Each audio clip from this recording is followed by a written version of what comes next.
Depuis 2019, il est à la tête du conseil municipal de la commune d'Ayamé.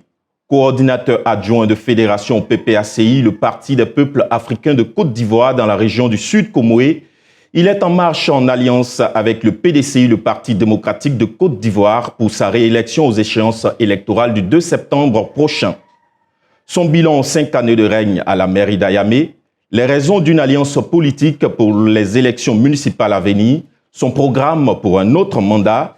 Voici entre autres les questions qui seront soumises à notre invité Ndumba Valentin, maire de la commune d'Ayamé. Ndumba Valentin, bonsoir. Bonsoir. Merci d'avoir répondu à notre invitation et encore bienvenue à Face à ma Nation sur Mondial Web TV. C'est moi qui vous remercie. D'accord. Avant de démarrer cet entretien, je vous propose de suivre ce portrait.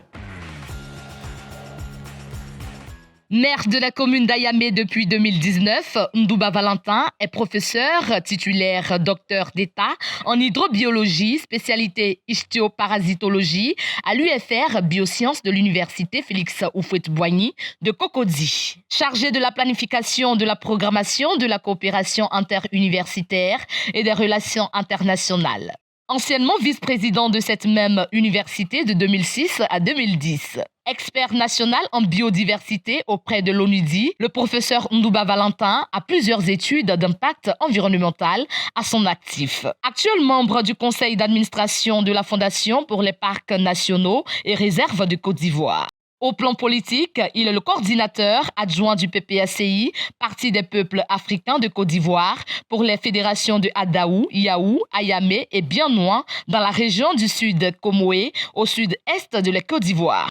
Tête de liste de l'alliance PPACI-PDCI, il est à nouveau candidat aux élections municipales du 2 septembre prochain. Le professeur Ndumba Valentin est l'invité de ce numéro de Face à ma Nation sur Mondial Web TV. Voilà 5 ans, Ndumba Valentin, que vous êtes maire de la commune d'Ayamé. Quel bilan faites-vous de ce mandat? Avant de répondre à votre question, je voudrais vous remercier d'être venu ici à Ayamé et savoir exactement ce qui se passe au plan développement. Vous l'avez si bien dit. Voilà bientôt 5 ans que je suis à la tête de cette commune-là. Pour parler de bilan, il aurait été peut-être bon que ceux qui n'étaient pas à la tâche fassent le bilan. Mais vous me posez avant la question, je vais vous répondre. Oui, mais c'est aussi intéressant par moment de faire une autocritique, en fait, pour Tout voir à fait. Dans quel sens on veut aller. Tout à fait. Je vous dirais simplement que, de mon point de vue, le bilan, il est positif. Même, je peux, si vous voulez bien, l'exprimer en pourcentage, pour dire que le bilan, il est positif à plus de 90%. Au plan des réalisations, que ce soit au niveau investissement, ou bien encore au niveau environnement, je vais vous citer assez brièvement ce que mon équipe et moi avons réalisé. Au plan environnement, vous verrez que nous avons eu d'abord ce souci-là d'assainir l'environnement. Nous avons, à ce titre-là, au niveau des espaces verts, créé des jardins publics. Des jardins pour permettre, bien entendu, à la population d'apprécier le cadre de vie. On a créé des jardins dans pratiquement presque tous les quartiers avec des banquettes. Au niveau environnement encore, pour assainir les eaux usées, nous sommes en train de poser des canalisations, des caniveaux au quartier d'Oulabougou. Vous verrez que c'est de grands caniveaux pour permettre en fait aux eaux de circuler tranquillement et éviter que les eaux stagnent de toutes parts et du coup éviter les maladies telles que le paludisme, etc. Toujours au plan environnement, nous avons un débarcadère que nous tentons avec beaucoup de difficultés d'ailleurs d'assainir. Bon, la gestion, on voulait laisser cette gestion aux femmes, parce que c'est elles qui opèrent dans cet endroit. Mais malheureusement, on fera beaucoup plus d'efforts, plus d'attention là-bas. Donc au niveau environnement encore, nous avons fait un planting d'arbres. Un planting d'arbres que vous pouvez observer depuis l'entrée du village, c'est-à-dire à l'entrée du barrage jusqu'au village. Vous pouvez voir sur la gauche ou bien la droite de la voie des arbres qui sont en pleine croissance. Enfin, au niveau environnement, nous tentons avec le service technique de curer les caniveaux. Mais là encore, il faut beaucoup de sensibilisation, beaucoup d'éducation vis-à-vis de la population, de faire comprendre que les caniveaux ne sont pas faits pour les ordures ménagères. Voici rapidement passer en revue au plan environnemental ce qu'on a pu réaliser ou bien ce qu'on fait tous les jours. J'oubliais de vous dire que au niveau des ordures ménagères également, je voudrais saluer l'équipe du service technique qui fait l'effort de lever toutes les semaines les ordures ménagères. Et cela a été possible par l'acquisition du tracteur que nous avons eu cette année. Donc voici au niveau environnemental. Maintenant, pour ce qui est de gros investissements, par exemple, je dirais que nous avons réalisé, par exemple, créer une radio qui émet en FM. Nous avons également créé la casse des mécaniciens. Il y a la sortie du village, ça dépend du sens. Hein. Si vous entrez ou sortez de la commune, les mécaniciens sont vraiment un endroit qui est assez stratégique et qui empêche la circulation d'être assez fluide.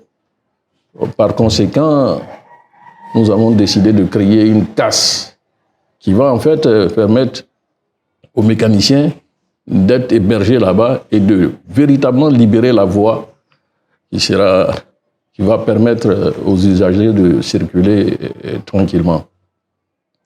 Aussi, au niveau du marché, nous sommes en train de créer la gare routière.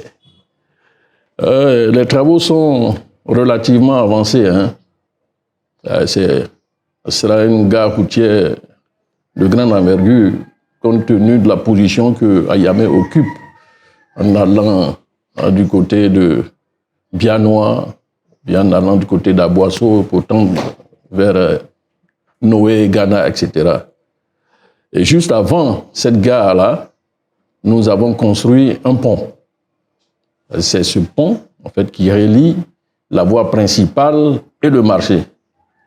Ça fait partie de nos réalisations. Nous sommes en train de paver les voies d'Ayamé. Parce que si vous connaissez Ayamé, vous voyez que c'est un relief assez accidenté. Et donc, la pluie aidant, l'érosion est très dense. Donc, pour parer un peu à cela, nous sommes en train de paver, à l'instant où je vous parle, 2 grands axes. Il y a l'axe qui mène à la cour royale, qui est en train d'être pavé. Et il y a eu un autre axe qui mène jusqu'à l'église catholique, que nous avons fini de paver. Pour les réalisations au niveau... Je veux dire, il y a tant de choses qui ont été réalisées jusqu'à ce jour. Oui, on ne va pas mettre en revue tout cela. Voilà. On retiendra simplement que votre bilan, apparemment, selon ce que vous dites, est satisfaisant. C'est pour cela que je disais que je l'ai réalisé à 90%. Hein. D'accord. Mais là, j'aimerais parler peut-être des jeunes, si vous voulez bien. On va y revenir. D'accord. Okay. Donc, Pensez-vous qu'il y a d'autres chantiers en vue, d'autres réalisations que vous n'avez pas pu faire durant ces 5 années bientôt? Et que Oui. vous dites au finish, il faudrait que cela se fasse. Oui, effectivement. Vous voyez, cette brochure que j'ai en main, cette brochure, dans cette brochure est consigné tout ce que j'avais prévu faire. Et je dis à la population de garder cette brochure parce que c'est sur cette base-là que je serai jugé. Et si vous parcourez la brochure, vous verrez que ce qui n'a pas été réalisé et qui me tient véritablement à cœur, c'est le terrain de football. J'avais promis aux jeunes de réaliser un terrain de football et je ne l'ai pas fait. Et je vous assure que ça sera l'une des premières choses que je ferai. Lorsque je suis convaincu que j'aurai un deuxième mandat, je ferai ce terrain de football. D'accord. Donc aujourd'hui, c'est un regret pour vous de savoir que durant 5 ans, vous n'avez pas pu faire ce terrain de football pour la jeunesse. Exactement. Voilà. Aujourd'hui, on vous sait à travers vos différents dits très proches, très impliqués en ce qui concerne les infrastructures et aussi le bien-être de cette population. On va aller voir aussi, à travers un micro-trottoir, les avis de cette population sur votre gestion communale depuis 5 ans. Ok. Satisfait de votre bilan, vous l'avez dit. Oui. Allons-y donc voir les avis de la population sur votre gestion communale depuis 5 ans. Avec votre permission, je vais vous remettre cette tablette pour y suivre quelques réactions. Okay.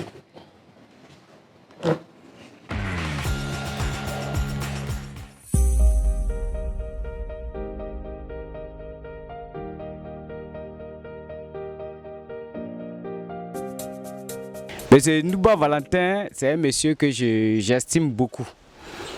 Grâce à lui, aujourd'hui, on a les pavés un peu partout à Yamé. Les rues sont bien faites, et la salubrité aussi. Le problème, c'est pas tout on réalise. On peut dire 10, on réalise au moins 8, c'est déjà bon. Monsieur Ndouba Valentin, on nous a dit que c'est un docteur. Il est à l'université. Moi-même, je l'ai déjà vu, on s'est déjà croisé bien. Ah, il a fait du bien. On a vu au niveau d'Ayamé, il a placé les pavés des carrefours de sous-préfecture jusqu'en haut là-bas. Pareil, Habitat jusqu'à l'église catholique. Ah, le maire, on ne va pas gâter son nom. Le maire, c'est un homme bien. Ndouba Valentin, il a oublié. Moi-même, j'ai oublié. À quoi Bayamé, c'est lui qui a chicoté ça pour nous. À quoi Bayamé, non, monsieur le maire, Ndouba Valentin, on te dit merci. On te dit merci. Non, cette année seulement là, candidature là, il est dedans. Amako, Djulako, Ambiko, Nyenagoni, Eba Tatouni, comme ça, ouais. Et ce que le maire fait pour la jeunesse ici d'abord. De un, bon, comme je coach avec souvent les jeunes d'Ayamé, on ne permet pas seulement de l'infrastructure, la route. Déjà, il y en a qui ont beaucoup témoigné que le maire il en a assez fait. Et donc, pour le nouveau quartier d'ici, derrière le lycée, on parle de l'énergie. Le courant n'est pas assez fort là-bas. Donc il y a eu même à voir les femmes qui commencent à se plaindre que vraiment l'électricité n'est pas assez. Donc si le maire peut voir ce côté-là pour le nouveau quartier, ça sera encore plus paisible. Voilà, donc pour le moment, pour le maire, vraiment, je le félicite beaucoup parce qu'il a mis une initiative en place concernant la vie, rendre la vie propre. La question est que nous voulons que le maire nous aide. Dans un premier temps, ce qu'il avait dit pendant la campagne, qu'il fasse. Parce qu'à ce qu'on sache, on ne voit pas ça trop. On se débrouille, nous sommes les jeunes filles, on se débrouille, mais on a constaté un temps que notre activité ne marche pas. Notre activité ne marche pas. Et il y a beaucoup de choses aussi qui ne vont pas. Donc si le maire peut s'y régler aussi à notre niveau, ça nous fera encore plaisir. Il avait promis un entretien de la gare, essayer de faire une entreprise pour nous les jeunes, pour se débrouiller. Mais pour finir, on a constaté que nous-mêmes, les gens se débrouillent nous-mêmes. Donc si le maire peut essayer de revenir à zéro pour nos secours. Parce qu'on se débrouille, mais ça ne va pas. Il a fait des réalisations.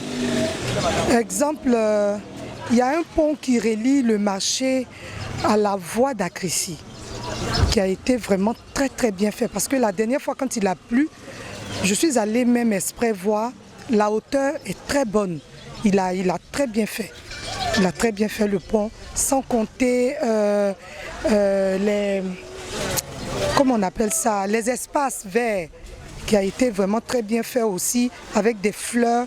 Et on n'oublie pas aussi nos pavés qui sont arrivés pour nous montrer que ça rend propre une ville. Vous venez là d'entendre quelques avis à tout ce qui a été dit. Que répondez-vous? Je dis que pour l'essentiel, ce que les gens disent est la vérité. C'est ce qui est. Voyez, donc, je n'ai pas grand-chose à redire. D'accord. Vous êtes candidat à la prochaine élection municipale. Quelles sont déjà les actions que vous comptez mener pour le développement économique et social de la commune d'Ayamé si vous êtes réélu? Et merci bien. Et si je suis réélu, je vais poursuivre certains points de ce que j'ai déjà entrepris. Ouais, ce que le micro-trottoir nous dit, c'est une façon de nous interpeller. D'accord, les différentes revendications, bien interpellations qui ont été faites par la population. C'est ça, il m'appartient de les prendre en compte. Et puis, éventuellement, d'approfondir, de les améliorer. Voilà. Aussi, nous apporterons un plus à cette initiative-là, jeune entrepreneur académique. Nous allons mettre un véritable accent là-dessus, parce que je vous assure que des jeunes qui ont des projets, cette entreprise-là permet à ces jeunes-là de réaliser leurs rêves. Voilà. Donc, tous les jeunes qui ont un projet, qui viennent les soumettre à la mairie, au travers, bien entendu, d'un concours. Hein. C'est pas écrit son projet et puis c'est financé, non. C'est à travers un concours, une sélection. Il y a un jury qui préside, et qui élimine et qui retient les meilleurs. Donc, à ce niveau-là, nous allons approfondir, même améliorer cette initiative Jeune Entrepreneur Académique. D'accord. Vous parliez à l'instant de la jeunesse. Donc, ma prochaine question, ça sera, la jeunesse, on le sait, mais aussi la femme est un électorat très important pendant les campagnes, voilà. Un électorat qui, malheureusement, est instrumentalisé et laissé pour compte une fois aux affaires. Vous, déjà, en tant que maire d'Ayamé, il y a de cela 5 ans, qu'avez-vous fait de façon concrète pour cette jeunesse, mais aussi pour la femme, et que comptez-vous faire si vous êtes réélu?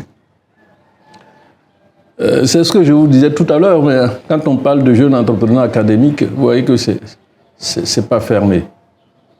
Aussi bien les femmes que les hommes participent à cette initiative-là. Et si on veut chiffrer bien, quantifier, vous voyez qu'on fait la part belle aux femmes.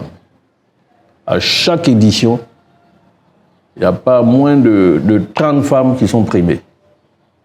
Donc, c'est une entreprise, c'est une initiative qui regroupe, quand on parle de jeunesse, c'est la jeunesse dans tout son sens, hein, c'est-à-dire aussi bien les hommes que les femmes.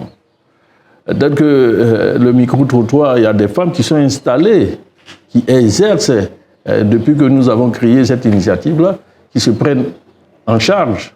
Il y a des femmes qui sont installées à ce titre-là. Et comme je le disais, nous allons penser un peu plus et puis apporter un peu plus d'amélioration à cela. D'accord. Donc, au-delà de cette initiative, y a-t-il des projets, des chantiers en vue pour cette jeunesse? Ah oui, il y a beaucoup de chantiers. Il y a beaucoup de chantiers. Parce que, d'abord, pour pouvoir penser librement, pour pouvoir agir, pour réfléchir tranquillement, il faut avoir un endroit pour poser la tête. Voyez. Au cours de ces 5 ans, on a pu octroyer 150 lots aux jeunes. Je crois que ça aussi, c'est quelque chose qu'on va poursuivre. On va poursuivre, faire en sorte que les jeunes aient un toit. Voyez, ils ont eu les terrains, on ne s'est pas arrêté là. Là, on vient de lancer la deuxième phase de construction. Vous voyez que ici, à Yamé, surtout, moi et mon conseil, nous avons une pensée en direction des jeunes. Hein. On a lancé la deuxième phase de l'acquisition des lots. Maintenant, cette phase a consisté, bien entendu, à faire les fondations et à sortir les murs de terre pour ces jeunes-là. Donc, voici encore des projets pour les jeunes. En 2018, vous étiez candidat indépendant. Aujourd'hui, vous êtes au PPACI, le Parti des peuples africains de Côte d'Ivoire. Pourquoi une alliance politique avec le PDCI pour cette élection à venir? Ah, vous me demandez pourquoi. Vous voyez, tous les partis politiques sont structurés. Et puis aussi, il y a la discipline du parti. Cette idée n'émane pas de moi, vient de là-haut, la direction des deux partis. C'est vrai qu'il y a cette alliance, mais ici à Yamé, déjà l'idée est venue depuis longtemps, hein, il y a depuis bientôt 2 ans, que les jeunes, ceux du PDCI et moi-même, travaillions à cette union-là. Donc vous allez voir qu'ici à Yamé, c'est comme si des rails. Cette décision qui vient des deux partis, nous, on l'avait bouclée ici, si bien qu'on n'a aucun problème à ce niveau-là. C'est pour nous permettre ensemble de construire et de bâtir notre village. Mais pensez-vous que cette décision qui vient des deux partis est une bonne décision quant à votre candidature? Mais tout à fait, dans la mesure où mes jeunes frères du PDCI, même mes aînés du PDCI et vice-versa, nous ont amenés à cette union-là. Moi, je crois que on dit l'union fait la force, voilà. Donc moi, je préfère être dans cette union. Je suis parti indépendant il y a 5 ans, mais je crois que c'est pas bon d'aller seul. Quelque part, il y a une pub qui dit comme ça que quand on est seul, on va vite, mais quand on est ensemble, on va loin. Donc prenons ça comme maxime. Je vois que je vais être ensemble avec mes frères et sœurs pour aller très loin en ce qui concerne le développement d'Ayamé. Ce qui pourrait aussi être interprété de la sorte, on se dit finalement, est-ce qu'en tant que candidat PPACI, vous ne seriez pas capable d'être élu? Vous avez peut-être peur de vous présenter sous cette bannière? Non, mais la peur devait venir quand j'étais seul. Je n'ai pas eu peur d'être seul. C'est-à-dire, je n'ai pas eu peur d'être indépendant, mais je n'ai pas peur d'être avec les autres, au contraire. Là, je suis sûr que je pars gagnant déjà. Donc, cette alliance, c'est ce qui vous donne en fait la force d'espérer en une victoire? Non, la force vient de ce que je suis avec mes frères. Voilà, c'est ça. L'alliance, c'est de l'écrit. Je voudrais vous dire que c'est un peu théorique.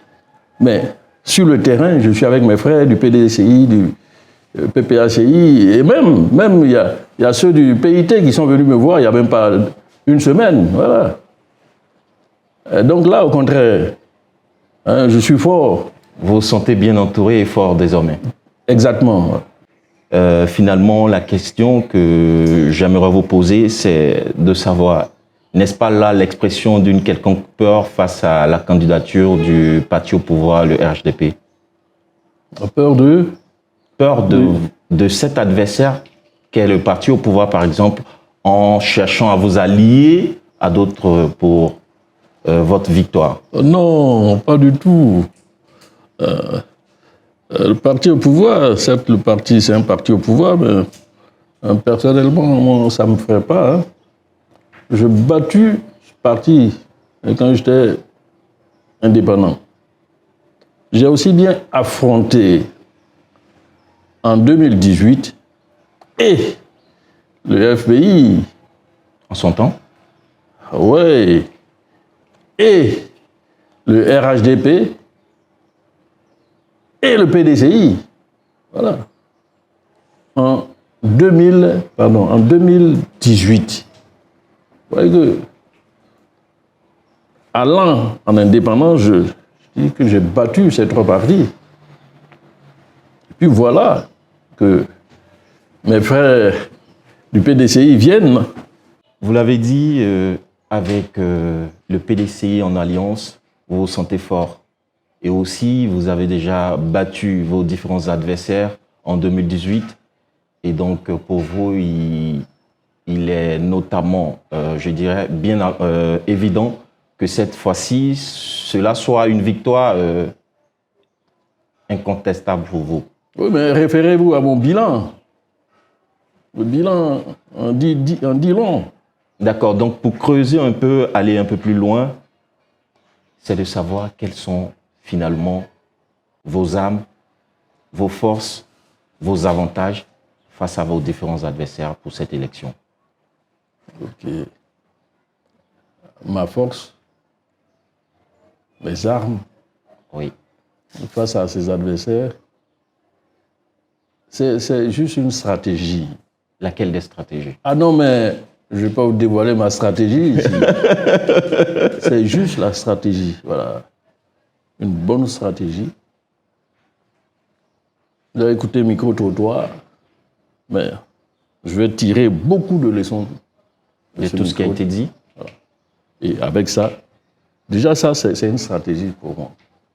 Et avec ça, je saurai exactement ce qu'il faut faire.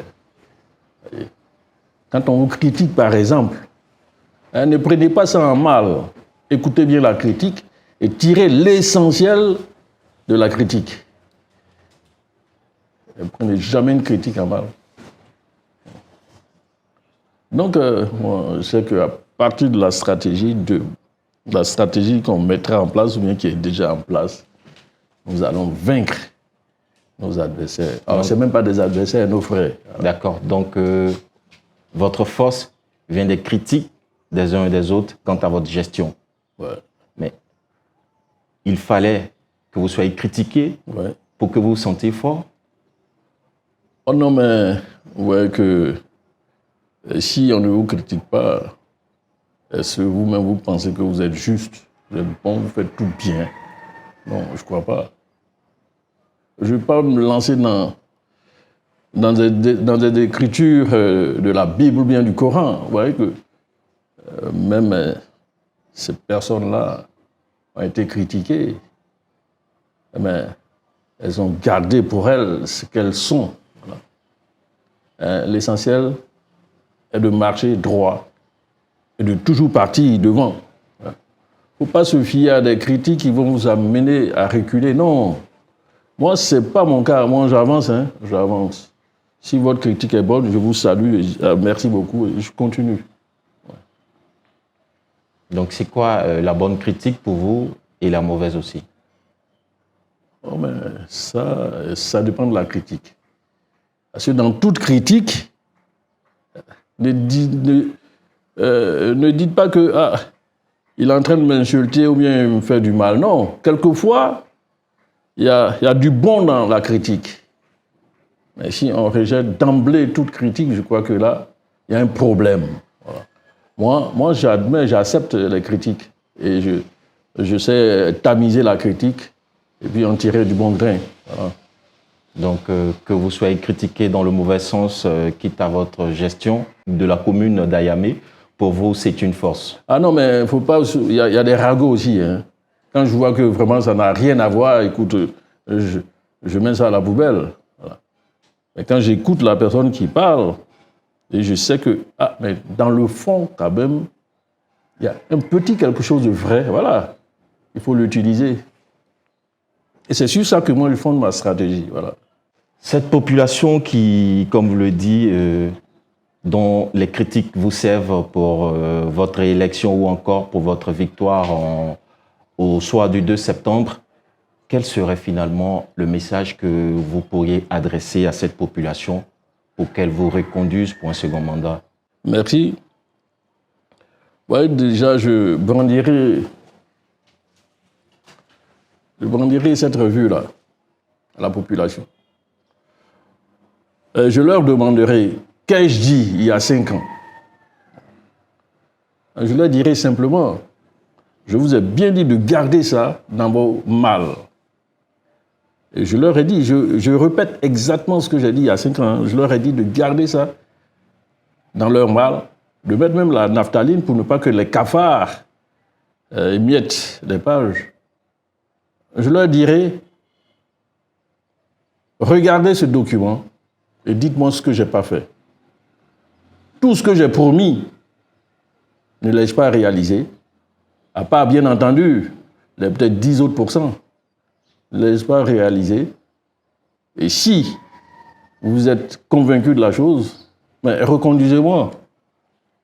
Reconduisez-moi, et vous verrez que les routes à pavés, mais on les fera ensemble, hein?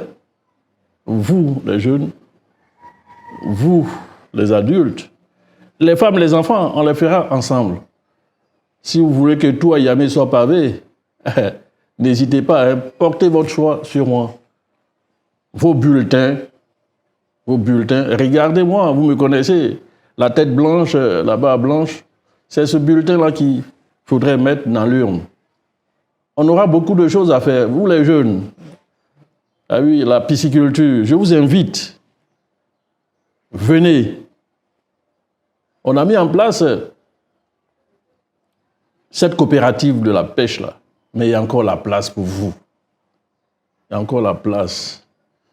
Et la production du poisson va vous rendre autonome. Venez, la jeunesse, femmes, hommes. J'ai encore des terrains pour vous. Ça vous permettra de quitter la cour familiale. Ça vous permettra, vous jeunes, d'avoir un toit. Votez pour moi, accordez-moi votre suffrage, votez pour moi et vous gagnerez. Vous voyez, cette revue, je vote, je gagne. Si vous me choisissez, vous ne perdrez jamais.